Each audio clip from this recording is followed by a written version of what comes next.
मित्र नमस्कार. मी संजय सोनवणी. आपले मित्र राजपालजींनी मी परवा जो व्हिडिओ टाकला होता त्याच्यावर काही 5 प्रश्न उपस्थित केलेले आहेत. त्या 5 प्रश्नांपैकी सुरुवातीचे 2 प्रश्न आहेत, त्याची उत्तरं आपण त्याची चर्चा नंतर करू. सर्वात आधी त्यांनी जे तिसरा, चौथा आणि 5वा हे 3 प्रश्न एकमेकांशी संबंधित आणि अत्यंत महत्त्वाचे आहेत. कारण त्याबद्दल अनेकांनी मला पूर्वीही प्रश्न विचारले होते. त्या संदर्भात उत्तर द्यायचं राहूनच गेलेलं होतं. त्याची चर्चा आपण इथे करू. त्यांनी विचारले, शंकराचार्य हे शैव होते. शंकराचार्यांचा बौद्ध पंडितांशी झालेल्या वादविवादासाठी विषयी ऐतिहासिक नोंदी, पुरावे काय सांगतात? या वाद चर्चाविषयीचं वास्तव काय आहे? आणि नंतरचा प्रश्न आहे, शैव धर्मी एकेकाळी मोठ्या प्रमाणावर बौद्ध धर्मीय बनले होते, परंतु बौद्ध धर्माच्या पाडावानंतर मूळचे शैव आपल्या मूळ धर्मात आल्यानंतर त्याचं सामाजिक स्थान काय झालं? याचा काही इतिहास आहे का? आणि नंतरचा प्रश्न आहे, हे वादी उन्नतीस पोषक असं तत्त्व असूनही जैन धर्माची लोकप्रियता का वाढली नाही? हे तिन्ही प्रश्न एकमेकांशी संबंधित आहेत आणि मुळातच आपल्या भारताचा जो पहिल्या सहस्त्रकाचा इसवी सनापासून पहिल्या शतकापासून ते 10व्या शतकापर्यंतचा एक सामाजिक, सांस्कृतिक, राजकीय आणि धार्मिक हे सगळ्या इतिहासांची जी काही गुंते आहेत ते गुंते या प्रश्नाच्या उत्तरांमध्ये लपलेले आहेत. त्याच्यावर चर्चा करणं आवश्यकच आहे. अनेक अंगाने, अनेक मुद्द्यांनी, अनेक दृष्टिकोनातून ती चर्चा होऊ शकते आणि ती केलीही पाहिजे. पहिला प्रश्न जो आहे, शंकराचार्य शैव होते, ते होतेच, यात काही शंकाच नाही आहे. शंकराचार्यांचा बौद्ध पंडिताशी झालेल्या वादविवादाशी ऐतिहासिक नोंदी, पुरावे काय सांगतात? तर राजपालजी, पहिली गोष्ट अशी आहे की शंकराचार्यांचा नेमका काळ कोणता, इथून फार गोंधळ आहेत. इसवी सन पूर्व 5वं शतक ते 8वं शतक असा प्रदीर्घ जवळपास 1300 वर्षाचा फरक पडेल अशा काळाबद्दलच्या वेगवेगळ्या चर्चा झालेल्या आहेत. परंतु त्यांच्या विवेचनात आलेली नावं, त्यांनी ज्यांच्याशी चर्चा केली त्यांची ऐतिहासिकता आणि ज्या वातावरणाचा त्यांच्यावर प्रभाव दिसतो तो कोणत्या काळातला तो असू शकेल यावरनं विद्वानांनी आता 750 इसवी सनाचे 750 ते 825 हा सरासरी त्यांचा काळ गृहीत धरला. म्हणजे 8वं शतकचा उत्तरार्ध आणि 9व्या शतकाचा 9व्या शतकाचा प्रथमार्ध हा प्रदीर्घ काळ त्यांच्या जीवनासाठी दिला जातो. 750 ते 850. आता या काळामध्ये शंकराचार्य झाले असं मान्य केलं तर त्यांचे वाद कोणाकोणाशी झाले? त्यांनी बौद्ध धर्माचा उच्छेद केला किंवा बौद्ध धर्माला हटवण्यासाठी आपली हयात घालवली असे त्यांच्यावर आरोप होतात. जैनांचंही त्यांनी तसंच केलं असाही त्यांच्यावर आरोप होतात. हे सत्य आहे. पहिली गोष्ट अशी आहे की शंकराचार्यांनी जे साहित्य त्यांचं ओरिजिनल मानलं जातं आज, कारण का त्याच्यात ते प्रक्षेप खूप आहे. वैदिकीकरण शंकराचार्यांचं झाल्यानंतर अक्षरशः वैदिक कुठे घुसले नाहीत, आपल्याला पुढे अनुभवाला येईलच ते.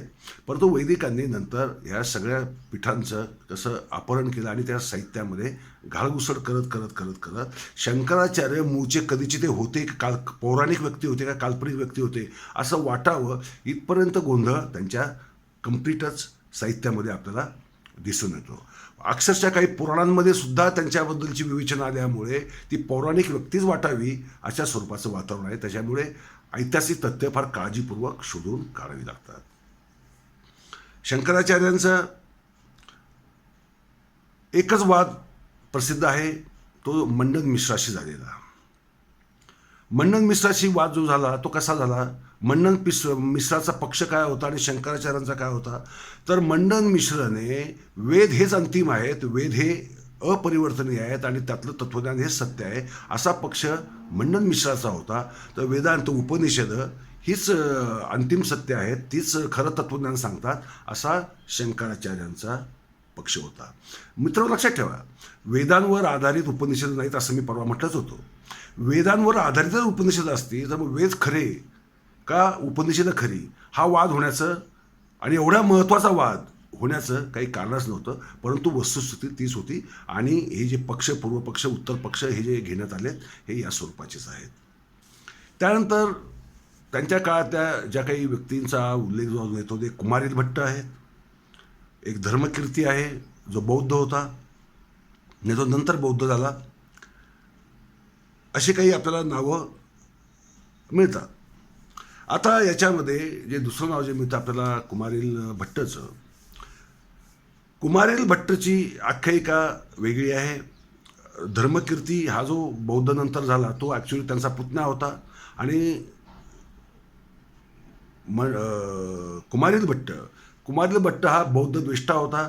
बौद्धांचा उच्छेद होण्यासाठी त्याने उत्तरेतनं दक्षिणेमध्ये जैन आणि बौद्धांचा उच्छेद करण्यासाठी प्रचंड राजकीय दबाव वगैरे आणले अशी त्याच्याबद्दलची आख्यायिका आहे अस्तित्वामध्ये. आणि धर्मकीर्ती त्यांचा पुतण्या असूनही त्याचा त्यांनी खूप द्वेष केला, तिरस्कार केला, उपहास केला. म्हणून धर्मकीर्ती चिडून वैदिक तत्त्वज्ञानाचा मी नाशच करेल अशी प्रतिज्ञा करून बौद्ध झाला. आणि तो एका तक्षशिला किंवा नालंदा अशा कोणत्या तरी विद्यापीठामध्ये शिकवण्यासाठी बौद्धिझम शिकून नंतर तो गुरु बनला, बौद्धिझमचा एक आचार्य बनला. असा त्याचा या धर्मकीर्तीचा इतिहास आहे. या व्यक्तींची ऐतिहासिकता जवळपास सिद्ध आहे. म्हणजे ते 8व-9व शतक हे शंकराचार्य जे गृहीत धरलं आहे ते त्याच्या आधारावर धरण्यात आलेलं आहे. तर आता आपण शंकराचार्यांकडे जाऊ. मुळात शंकराचार्यांच्या साहित्यामध्ये किंवा त्यांची चरित्र लिहिली, शंकर दिग्विजय वगैरे अशी त्यांची 3-4 चरित्र पण आहेत. ते तरी चरित्र किती वैदिकीकरण झालेली असली तरी त्याच्यामध्ये शंकराचार्यांनी एकाही बौद्ध किंवा जैन पंडिताशी वादविवाद केला किंवा चर्चा केली असं एकही उल्लेखसुद्धा साधा आपल्याला मिळून येत नाही. मला तरी सापडलेलं नाही. तुम्हाला जर सापडला तर तुम्हीच मला सांगा की अमुक अमुक अशी चर्चा झाली होती. बौद्ध साहित्यात तसे उल्लेख मिळत नाहीत, जैन साहित्यातही उल्लेख मिळत नाहीत. जैन साहित्यात शंकराचार्यांचे उल्लेख येतात, त्यांच्या मृत्यूची आख्यायिका पण येते. परंतु बौद्ध साहित्यात दुर्दैवाने त्या काळातल्या कसल्याही प्रकारचा उल्लेख आपल्याला मिळत नाही. त्याच्यामुळे बहुधा शंकराचार्यांवर हा एक आरोप आहे. त्यामुळे शंकराचार्यांवर केला जाणारा दुसरा आरोप काय आहे तुम्हाला आश्चर्य वाटेल. वैदिक लोकांनी ज्यावेळेस अप्रोप्रिएशन करायचं ठरवलं शंकराचार्यांचं, त्यांच्या तत्त्वज्ञानाचं काय करायचं हा त्याचा प्रश्न पडला. कारण एकीकडे शंकराचार्य तंत्रशास्त्रांचे अधिकारी, तंत्रशास्त्रावर देवीवर लिहिलेली त्यांनी अनेक स्तोत्र देवीवर लिहिलेली.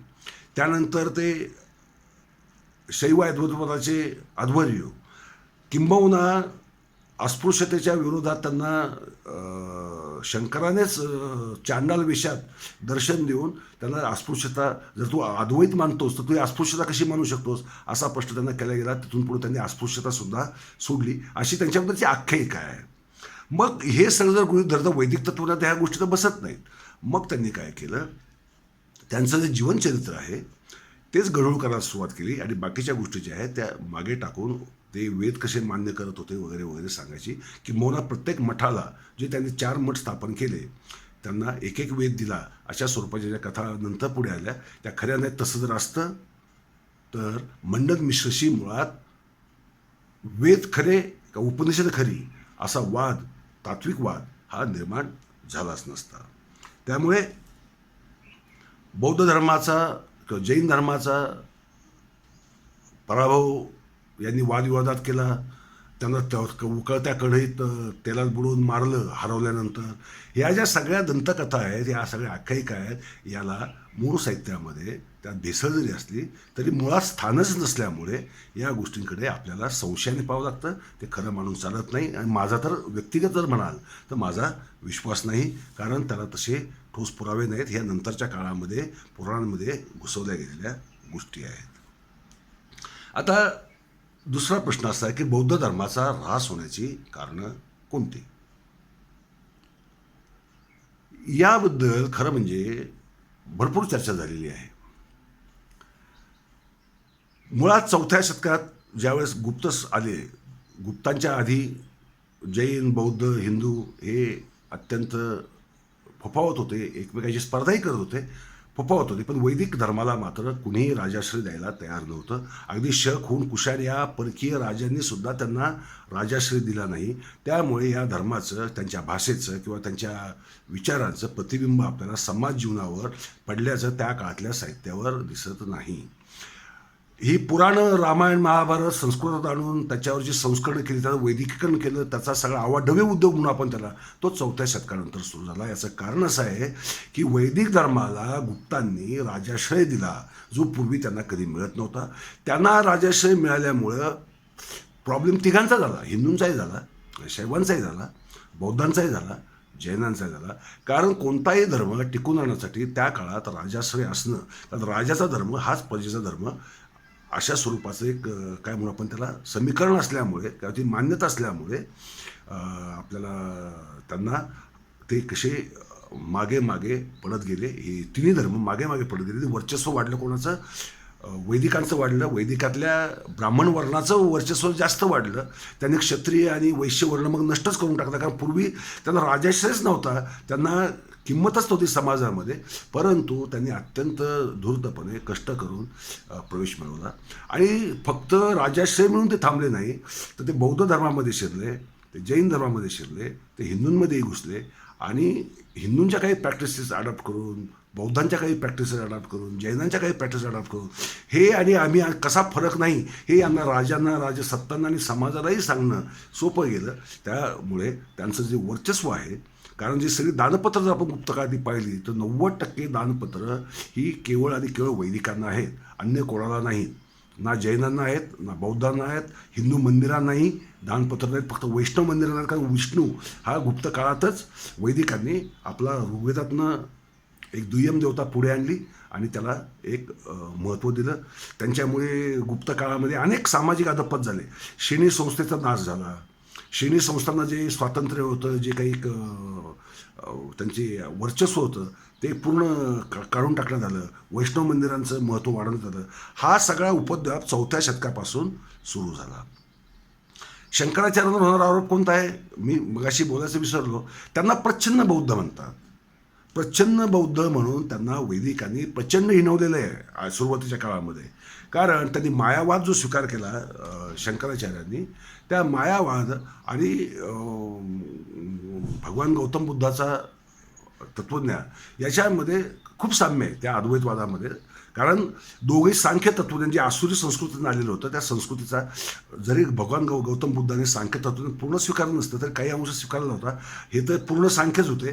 तरी मायावाद स्वीकारल्यामुळे किंवा शून्यवाद स्वीकारल्यामुळे त्यांना प्रच्छन्न बौद्ध म्हणून प्रचंड हिणवण्यात आलेलं आहे. त्यामुळे शंकराचार्यामुळं बौद्ध धर्माचा अस्त भारतात झाला हे म्हणणं जरा गैर आहे. तर मी गुप्त काळाचं बोलत होतो. गुप्त काळ ज्यावेळेस संपायला झाला, शेवटचे जे राजे होते, शेवटचे राजे हळूहळू थोडेसे शैव किंवा हिंदू धर्माकडे वळायला लागलेले होते, तंत्रांकडे वळायला लागले होते. त्याच काळात दुर्दैव असं झालं की वज्रयान म्हणजे बौद्ध धर्मामध्ये हीनयान आणि महायान हे दोन महत्त्वाचे पंथ होते आणि ते पूर्णपणे किंवा बऱ्याचशा अंशी मूळची जे तत्त्वज्ञान आहे गौतम बुद्धांनी सांगितलेलं त्या तत्त्वज्ञानाशी साथ संगत करून चालले होते. पण वज्रयान, एक लक्षात घ्या, जगभर जो धर्म पसरला बौद्ध धर्म, तो वज्रयानी बौद्ध धर्म पसरला. मग तिबेटमध्ये असेल, चीनमध्ये असेल, नेपाळ, जपानमध्ये असेल किंवा साऊथ ईस्ट एशियामध्ये जो काही बुद्धिझम गेलेला आहे तो वज्रयानी बुद्धिझम गेला, तो महायानी किंवा हिनयानी बुद्धिझम नाही. वज्रयानामध्ये शैव तंत्रांचा मोठ्या प्रमाणावर शिरकाव झाला आणि हे काम घडलं काश्मीरमध्ये. काश्मीरमधल्या शैव पंडितांनी बौद्ध धर्मामध्ये प्रवेश करून जी तंत्र होती ती तंत्र बुद्ध धर्मात आणली. त्याच्यामुळे झालं काय की वज्रयानामुळे मूर्तीपूजा पण बौद्ध धर्मामध्ये आली आणि मग ते मंजुश्री वगैरे, भैरव, हे या सगळ्या देवता, त्यानंतर योगिनी, ज्या इकडे योगिनी जी संकल्पना होती शैव धर्मामध्ये, ती कल्पनासुद्धा तिकडे उचलली गेली, पॉप्युलर झाली.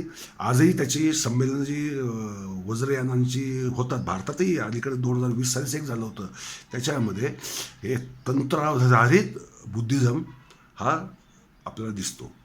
झालं कसं की तंत्राधारित बुद्धिझममुळं आपला बुद्धिझम वाढेल असं त्यावेळच्या काही बौद्ध पंडितांना वाटलेलं असू शकेल. परंतु उलटं झालं. हिंदू धर्मामध्ये ऑलरेडी तंत्र असल्यामुळे जर इथं तंत्र आहे तर ती तंत्र मग ते बुद्धिझमची कशाला घ्या, त्यापेक्षा मूळ तंत्रच आपल्याकडे असावीत. म्हणून जे शैव किंवा हिंदू बौद्ध झालेले होते त्यांना त्याच्यामध्ये एक वेगळेपण किंवा काहीतरी एक आपण अलग धर्मीय आहोत ही जी भान होतं, ह्या भानाची गरजच भासली नाही. त्यामुळे ते मनाने लक्षात ठेवा, धर्मांतर हा प्रकारच नव्हता. कारण फक्त बौद्ध धर्मामध्ये काय भिक्खू होताना जे आचार होते किंवा कर्मकांड होतं तेवढं जर सोडलं तर त्यावेळेस असं होतं की मी आजपासून बौद्ध मताचा आहे असं मी म्हटलं की मी बौद्ध झालो, किंवा मी आजपासून बौद्ध मताचा अनुयायी नाही असं म्हटलं तर मी माझ्या मूळच्यात परत गेलो. त्यामुळे त्यांच्या सामाजिक स्थानावर फरक पडला आणि बौद्ध धर्मातले लोक बौद्ध धर्माचा परास्त झाल्यामुळे परत हिंदू धर्मात आले. त्यांच्यावर अन्यायकारक हीनत्वदर्शक जबाबदाऱ्या टाकल्या गेल्या असा सुद्धा जो आरोप केला जातो तो अत्यंत समोर चुकीचा आहे. त्याला वास्तव नाही, त्याला वास्तव आधार नाही.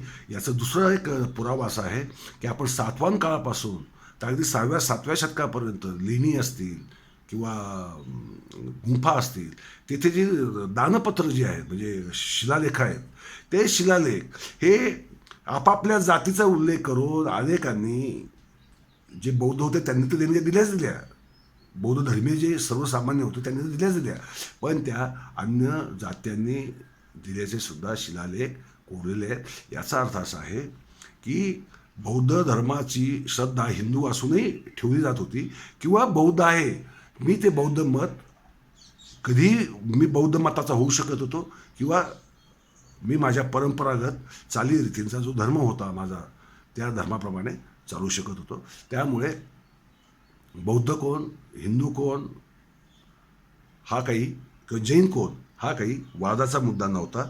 यांच्यामध्ये धार्मिक वर्चस्वाचे संघर्ष झालेलेच आहेत अर्थातच, परंतु ते वर्चस्वाचे संघर्ष हे पंडितांमध्ये व्हायचे. सर्वसामान्यांमध्ये आपल्याला सहसा संघर्ष झाल्याचं आढळत नाही. पण एकमेकाची पूजास्थानं हा प्रकार झाला की मी बुद्धिझम सोडला, पण पूजास्थान जे मी आधी बौद्धांचं म्हणून मानत होतो त्याचं मी हिंदूकरण करण्याचा प्रयत्न केला आहे किंवा जैनीकरण करण्याचा प्रयत्न केला. आपण कोल्हापूरच्या अंबाबाईचं जर उदाहरण घेतलं तर हे अंबाबाईचं मंदिर हे मूळचं हे जैन स्थान. बौद्धांची अशा अनेक गुंफा आणि मंदिरं दाखवता येतील की जी मूळचे विहार किंवा चैत्य होते, परंतु नंतर ते हिंदू धर्मस्थळामध्ये बदलले. ह्या काय मारामाऱ्या होऊन किंवा एकमेकांवर अत्याचार होऊन झालं अशातल्या भागाने काही ठिकाणी झालं सुद्धा असू शकेल, परंतु ते अपवादात्मक आहे हे आपण लक्षात घेतलं पाहिजे. जैन धर्म 8व्या-9व्या शतकापर्यंत महाराष्ट्रातही प्रचंड प्रभावी होता. राष्ट्रकूटांच्या काळामध्ये विशेषतः गुजरात, महाराष्ट्र आणि दक्षिणेत ते इसवी सन पूर्व 4थ्या शतकापासून जैनिझमने दिगंबर जैनांचं प्रचंड वर्चस्व होतं. खेडोपाडी जैन पसरलेले आजही पसरलेले आपल्याला माहिती आहे. परंतु जैन धर्माचं वेगळी गोष्ट झाली, ज्याला आपण वैदिकीकरण म्हणतो. खरं म्हणजे बौद्धांचं हिंदूकरण झालं एका परीने तंत्रांमुळे, आणि जैनांचं वैदिकरण झालं, कारण अनेक वैदिक जसे बौद्धांमध्ये घुसले. म्हणजे अगदी आपण पहिला जर ब्राह्मण बौद्धांमध्ये घुसला जर कोणी असेल तो अश्वघोषाचं जे आपण जर बुद्धचरित्र जर वाचलं तर आपल्या लक्षात येईल की किती मोठ्या प्रमाणावर गौतम बुद्धाचं ब्राह्मणीकरण झालं, जे त्या आधीच्या प्राकृत साहित्यामध्ये दिसत नाही. ते तसं नव्हतं. मगधामध्ये बुद्धिझम ज्या काळात उदयाला आला तो वैदिक धर्माची प्रतिक्रिया नव्हता, कारण वैदिक धर्म अत्यंत नगण्य स्वरूपात अस्तित्वात होता. समाजामध्ये एक थ्रेड बनलेली असावी किंवा वर्चस्व बनलेलं असावं असं त्याचं काही स्वरूप नव्हतं. त्यामुळे 23 सूत्र जर आपण सोडलं तर बुद्धिझमबद्दल भगवान गौतम बुद्धाने फारसं भाष्य केलेलं दिसत नाही. हे आपण लक्षात घेतलं पाहिजे. जैनांचं उलट झालं. जर आपण आदिपुराण वाचलं म्हणजे पूर्वीचं पूर्वसाहित्य, आगमसाहित्य, अंग ही जर आपण पाहिली तर जैनांचं एक अत्यंत शुद्ध, सात्विक आणि अत्यंत तेजस्वी असं तत्वमंडित असं रूप आपल्याला दिसून येतं.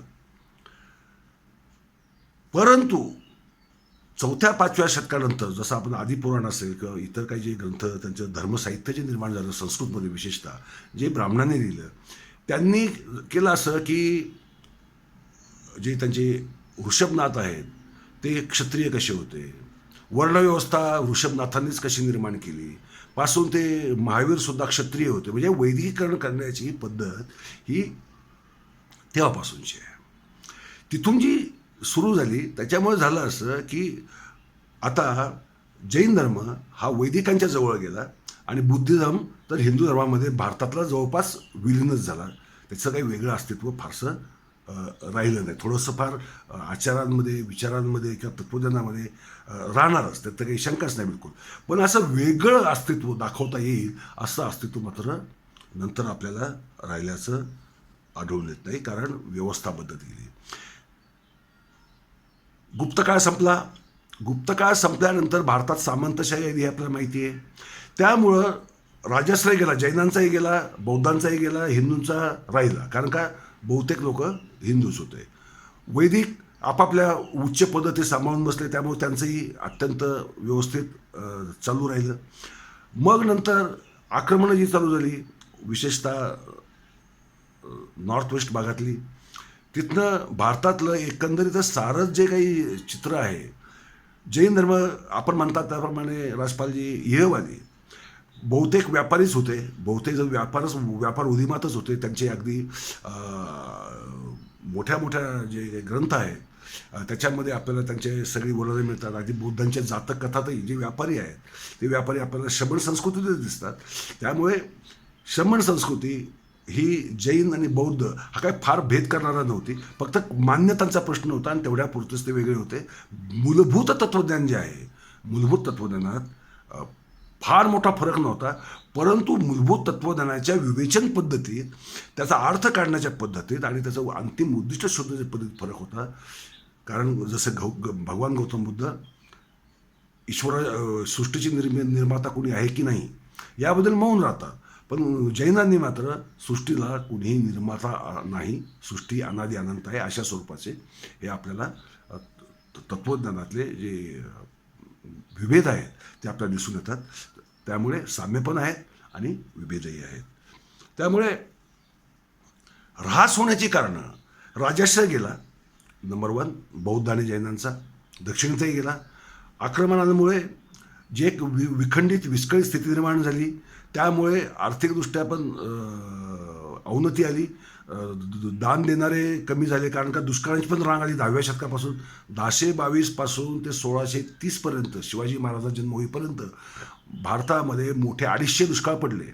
ती एक वाताहत झाली. व्यापार उदीम थंडावला, परदेशी व्यापार थांबला आणि एक आर्थिक अवनती आली. त्या अवनतीच्या काळामध्ये भारतीय धर्मांमध्ये किंवा समाजव्यवस्थेमध्ये अनेक दोष घुसले आणि त्या दोषांचा गैरफायदा हा वैदिक वर्गाने घेतला. कारण त्यांना जगण्यासाठी स्वतःचं काही निर्मिती नसल्यामुळे दुसऱ्यावरच अवलंबून राहायचं होतं. त्यामुळे त्यासाठी त्यांनी, आपण देवगिरीचा जो मंत्री होता त्याने 4500 व्रतं शोधली. कारण ही व्रतं नसली, कर्मकांड नसली, पूजा नसल्या तर यांचं पोट कसं भरणार हा खरा प्रश्न होता. त्याच्यामुळे झालं असं की जो कर्मवादी समाज होता, म्हणजे जैन तर होतेच होते, बौद्धही कर्मवादीच होते, फक्त जे भिक्खू होते किंवा इकडे साधू किंवा साध्वी ज्या होत्या त्या जर सोडल्या तर सगळे कर्मवादीच होते. परंतु इहवादी जो आहे, इहवादी समाज परलोकवादी 10व्या शतकापासून बनवायला सुरुवात झाली. आणि कर्म सिद्धांत जो आहे, कर्म सिद्धांत लक्षात घ्या, तो मुळात हिंदूंचा, त्याच्यावर विकास चढवला किंवा त्याची प्रगती केली ती जैनांनी आणि बौद्धांनी, आजीवकांनी केली. आजीवक म्हणजे अकर्मवादी म्हणू आपण त्याला, पण ते कर्म सिद्धांतालाच ती एक उलटी प्रतिक्रिया म्हणून आपण त्याला म्हणू शकतो.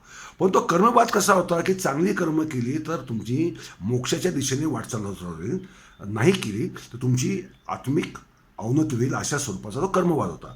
परंतु वैदिकांनी काय केलं, तो वाद स्वीकारला, त्यांनाही स्वीकारणं भाग होतं.